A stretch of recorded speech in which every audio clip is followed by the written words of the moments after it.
Tonight, they walk in pairs, in groups, under lights. These are Morgan State students on their way to a campus event.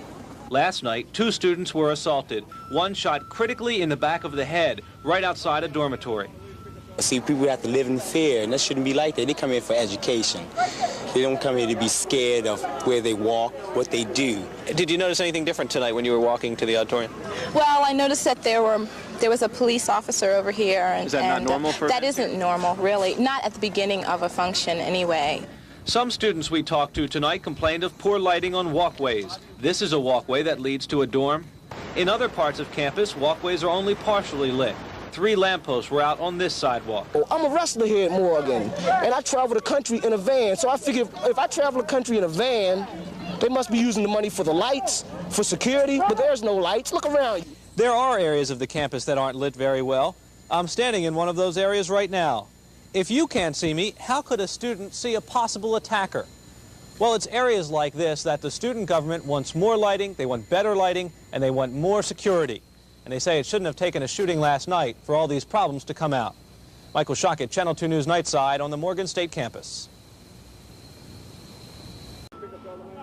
The 2 Morgan freshmen were attacked by 3 men who demanded the gold chain worn by one of the victims. Apparently, several shots were fired. One hit 18-year-old Michael Shaw in the head. He was taken to shock trauma. Kenneth Ewell, who is also 18, was not shot but was pistol whipped. He was treated at the scene and later treated at a nearby hospital and released. The incident happened about 10:30 last night, just outside a women's dormitory. We see a growing problem. We're certainly increasingly concerned about the increased crime rate around the university campus and its spillover onto to the State University campus. Down says even before the shooting, Morgan officials met with freshman students, giving them safety tips. He also says more lights are being planned on campus, as well as more patrols by Morgan police. Students say more security is needed. Thing like that shouldn't happen on a campus. I mean, somebody getting shot 6 to 9 times on the campus, that's not right. The visibility of police on this campus is like, there's no police here. I mean, you see them once in a full moon, or when they want to harass you, whatever. But other than that, I mean, the police visibility is very low. Malik, Kenneth, in fact, everyone thinks the crime is caused by outsiders who are coming on campus. So exposed to the outside Baltimore people, so exposed that they just come on the yard and they think that, you know, they have their guns and their thing. And despite their criticism of the security here, the students I talk with say they are glad they came to Morgan. They say it's a good school. Kevin Brown, Channel 2 News at Morgan State. The contents of the 3rd floor of the house spilled out Saturday night. The fire department tore down the rest of the wall before it could damage other houses on the block or the gas station on the corner. The owner of the condemned property denies it was the weight of all the junk that made the wall collapse.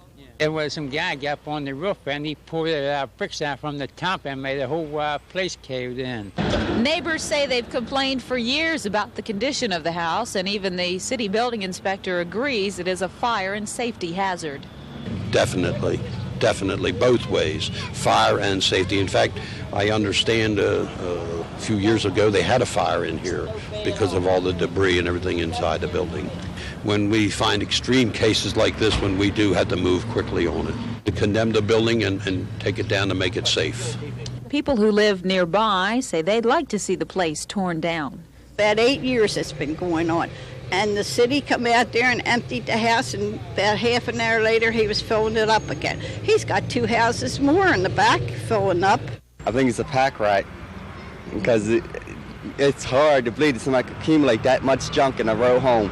The building will be torn down within a week or so, depending on how difficult a job it will be. Brenda Garl, News Scene 2 in Southwest Baltimore. 37-year-old Howard David Fleet of 1815 West Landvale Street has been arrested and charged with murdering 15-year-old Ricky Krim. 2 men had approached Krim and the girl he was walking home along Stricker Street and asked for some cocaine. When Krim said he didn't have any, they shot him 4 times. But police now believe the demand for cocaine was a ruse by Howard David Fleet to divert investigators from the real motive for the murder. Apparently, Mr. Fleet has a 15-year-old daughter who Ricky Krim had expressed an interest in. Mr. Fleet, we allege, was distressed and very much disapproved of Ricky Krim's advances on his 15-year-old daughter. This was not the young lady that Ricky Krim was with the night he was shot. No, it was not. She was someone entirely different. But in any event, because of this distress and because of this disapproval, we allege that he confronted Ricky Krim on the street and shot and killed Krim.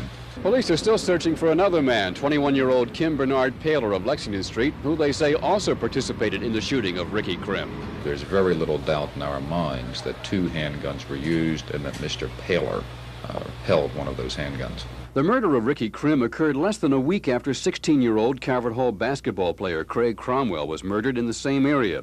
Ironically, Cromwell was killed while walking home from Ricky Krim's house on Fayette Street, where Cromwell had watched TV with Krim's sister.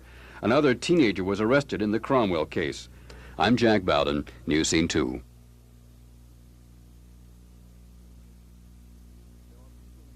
FBI agents say they've arrested the man they believe to be the kingpin of West Baltimore's major drug ring. He's 43-year-old Philip Kane, known as Ghost Kane. Federal agents picked him up this morning in Virginia. At the same time, federal agents and city police swooped down on 11 locations here in Baltimore City, arresting 8 people believed to be members of the Ghost Kane gang. Early morning raids also netted quantities of cocaine and heroin, drug paraphernalia, handguns and shotguns. 6 of those arrested in Baltimore appeared jointly before a federal magistrate this afternoon. 3 of the suspects were detained without bond. Prosecutors argued they constituted a danger to government witnesses. 3 were released to await trial. The FBI contends that those charged in the drug conspiracy are not mere street pushers, but were much higher up in the Ghost Kane operation. We have attacked, and I hope made a tremendous impact against a very violent cocaine, heroin group in the city of Baltimore. Kane gang, that group, a large group of people, some charged and some not charged, are prime suspects in some unsolved homicides in the city and the county. The FBI is still looking for 3 other people also indicted as part of the drug conspiracy. Joyce Jefferson, Channel 2 News in Woodlawn. Last night, we took you to 1409 West Pratt Street and showed you a vacant building that had become a death trap. The front crumbling away, cracks in the upper sections of the building, the structure ready to collapse. One resident told us he had seen the building wobbling on Sunday. Inside, it resembled a landfill, garbage everywhere. People said they had been living with the problem for 5 years and no one would listen to their pleas to tear the building down.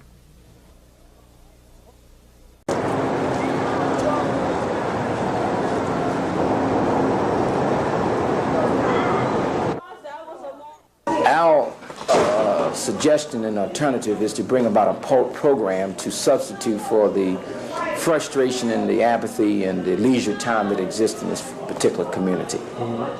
And that's why we're here, to raise the conscience of this particular community as well as the community abroad, to let them know that there is a serious problem of blacks killing blacks.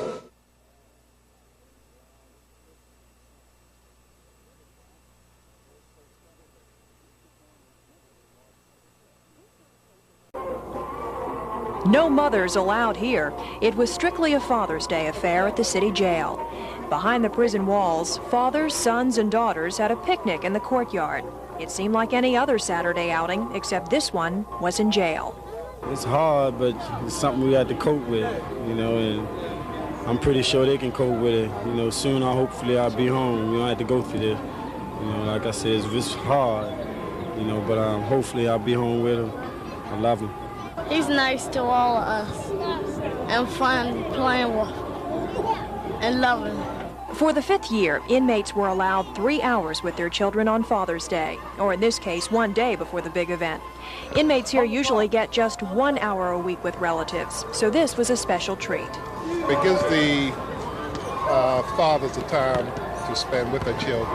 A lot of the children are probably having problems without the father at home, so it gives the fathers the time to play the role of a father for 1 day. You know, but society has a tendency to turn their backs on them. You know, you have to give a person a chance to see that society, you know, they miss society, they prepare themselves to go back out there in society, and everybody is not guilty. Most of these inmates are still waiting for trials, so their future is uncertain, and that's why any extra time with their children is worth it. But after 3 hours, the fun is over, and the children have to go home. It was hard to say goodbye, but the children seemed to enjoy what little time they had with Dad. Camus, what are you giving your dad for Father's Day? Probably myself. Vicki Cox, News Scene 2. You agree? Yes, I do. Right. Thank you.